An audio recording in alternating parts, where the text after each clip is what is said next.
Hey, Video Diary. So I'm back in New York City from my week in London. I will say that even from the airplane, I could appreciate how clean and peaceful England felt to me. And I could understand why anybody would want to live there. It was gorgeous. And I just didn't expect to be so overwhelmed by its beauty. London itself is clean, even in the alleys. I have a fetish for looking down alleys. And in the London alleys, there are these beautiful architectures, and they're all clean, even down like stairs and angles. That means that somebody was there. Somebody removed the garbage, the trash. And maybe over time, people get enculturated not to leave their trash, not to litter, because it's obvious that they live in a society that values clean. The place was clean, people were polite. I'm sure it's just my little observation for the short time I was there, but I just found it everywhere I went, and I tried to get around. So my last video was really dark for me. I don't know how these things come across. I think that it's important for me not to edit, to have a point to what I'm saying. I often think of these videos as ways I would actually speak to my son. Maybe they're a little harsher because I didn't have the reason that I knew of to speak so harshly.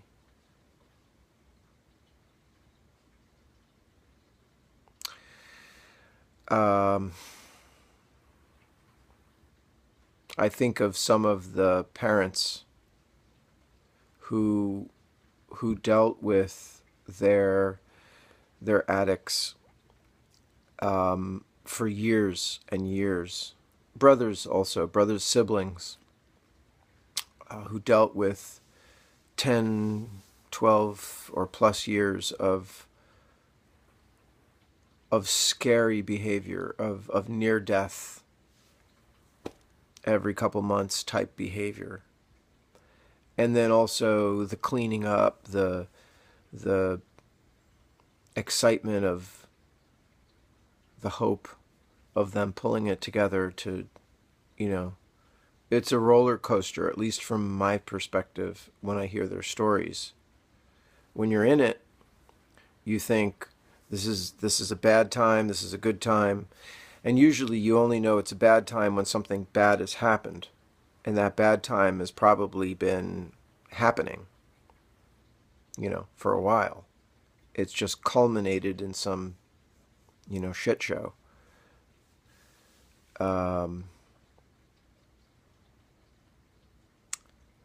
I had listened to recently to somebody's, I call them testimonials, about their junkie or their addict or their, person who is not choosing life. And I'm hearing so much of the same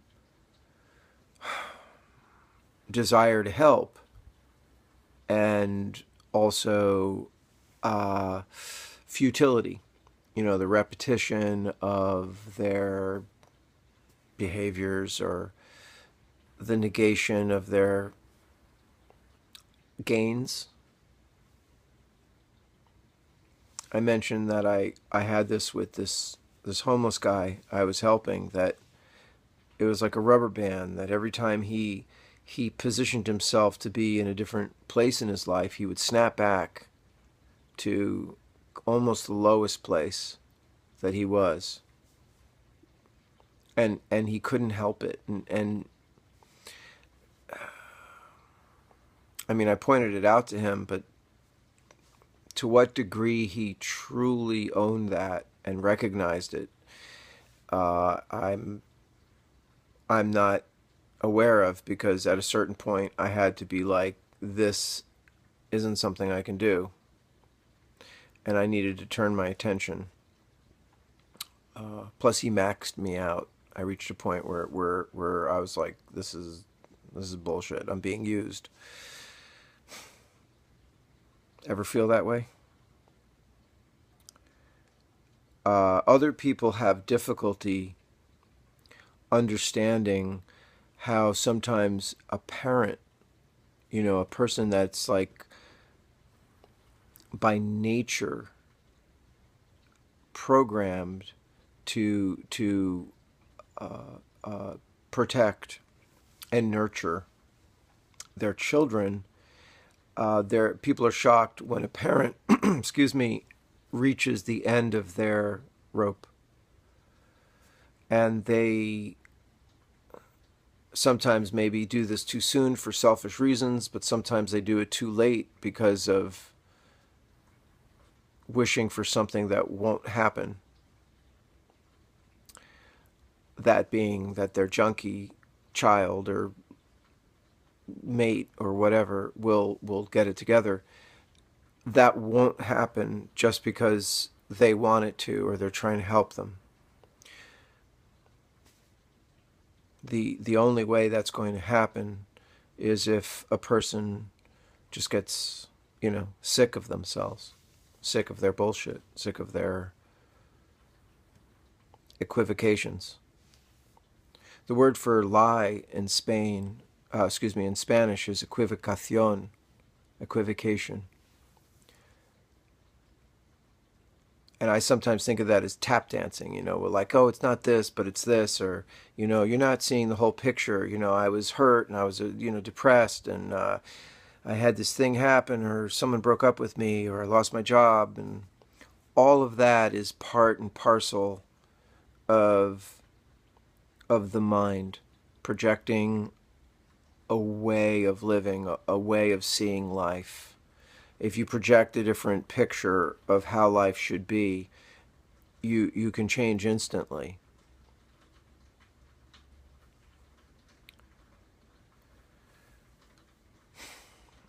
Just walked by, somebody had, some really good strong marijuana burning in their car. And I used to remember, like jumping into people's cars and that smell, and hoping that they'd break out a joint, or, we had it. But like that lust to get high,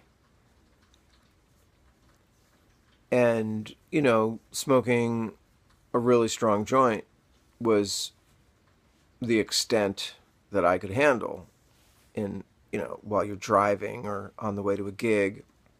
But it was one of the most, enjoyable things I've ever, I did.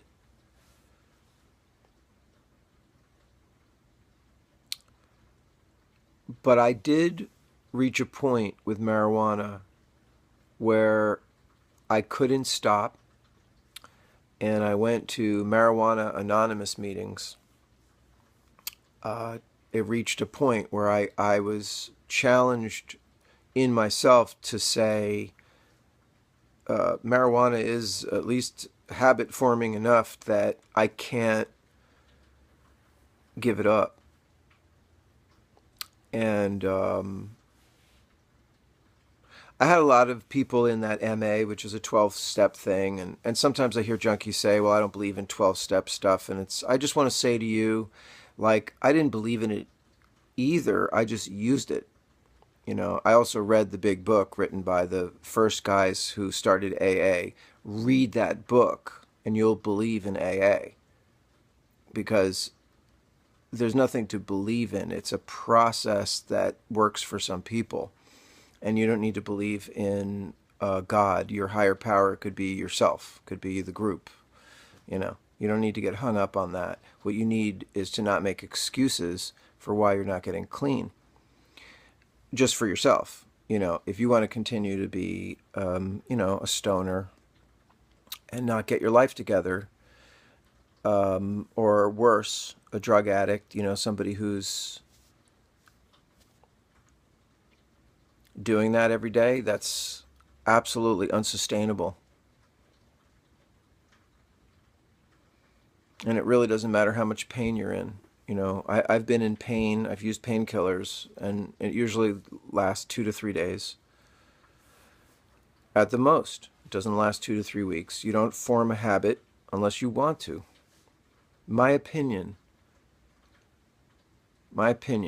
is that you want to get high, you're dying to get high, you want to check out from life and all its whatever. Maybe you're not happy with your relationship, you hate your kids, you hate your job, whatever it is, you hate yourself. It's you. It's all you. It's all what you decide. Even if you're in a bad relationship, I understand how difficult it is to disentangle yourself from something that you're like, oh my God, but it can be done. Process that. It can be done with care and time. You can even disentangle yourself from very complicated situations. Free yourself, simplify your life, purify your existence. And you don't need supernatural beliefs or any of that nonsense, which is what it is. It doesn't make sense. It's nonsense. But I think it's worse than that. Believing things on insufficient evidence or, authority is not necessary. That's all. You don't need to do it. Isn't that sweet? You can give up all that shit and take all the good things, all our collective knowledge and wisdom in this world, all the beauty, all the science, all the literature, the art, the humanity, and the history. And the history contains all those philosophies.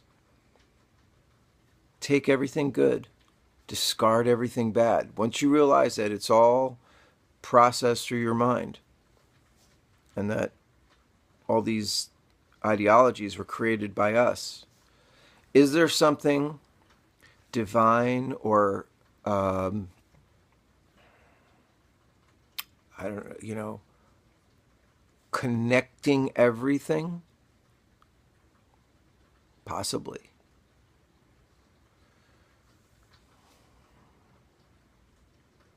But that doesn't mean you need to accept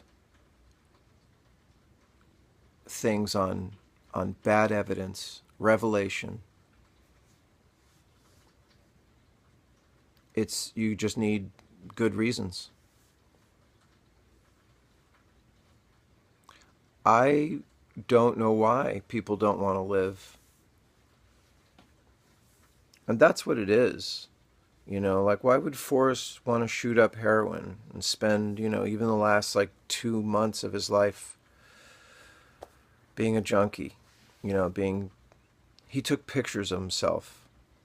I still can't look at them. They're in the other room on his computer. And he must have done it to just show himself how fucked up he was.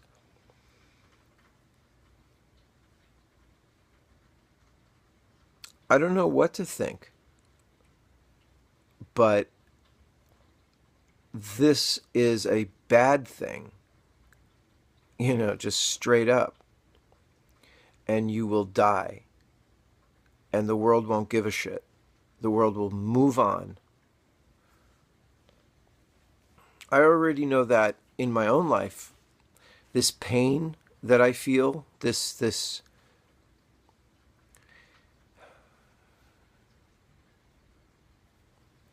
there's not a word for it. Grief.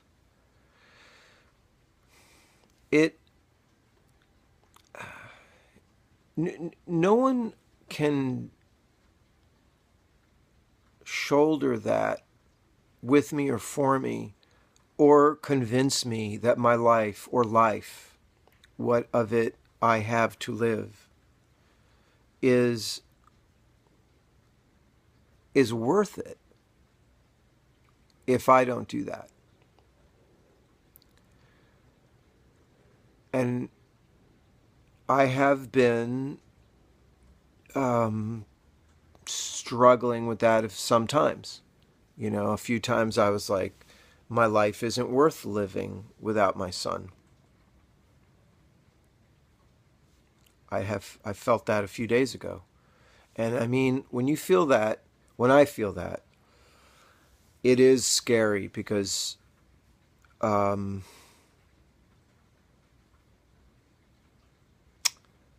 it's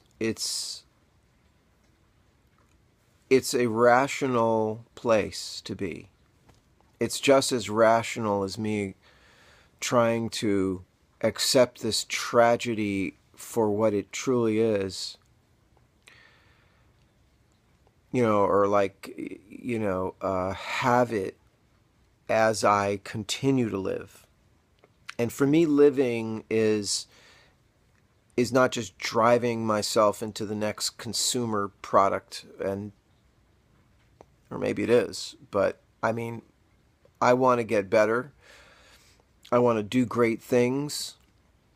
I want to do amazing things every day. And I do. I get to.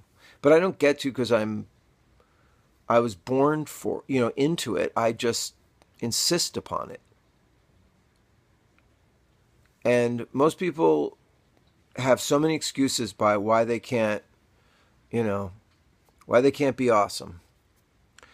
And I realized, like, you can get in great shape without a gym. You could learn to play the guitar without going to a conservatory. Of course, there are thoughts I have on that. You can master the self. You just need to have a vision of what that is.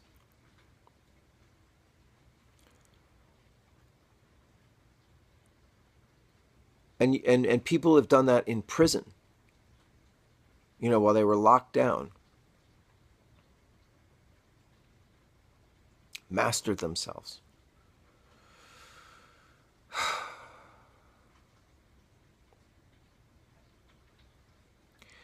I haven't been able to live happily yet. Or I don't know what the word is, and it's not going to happen. I'm not going to be who I was. My life began the day Forrest died.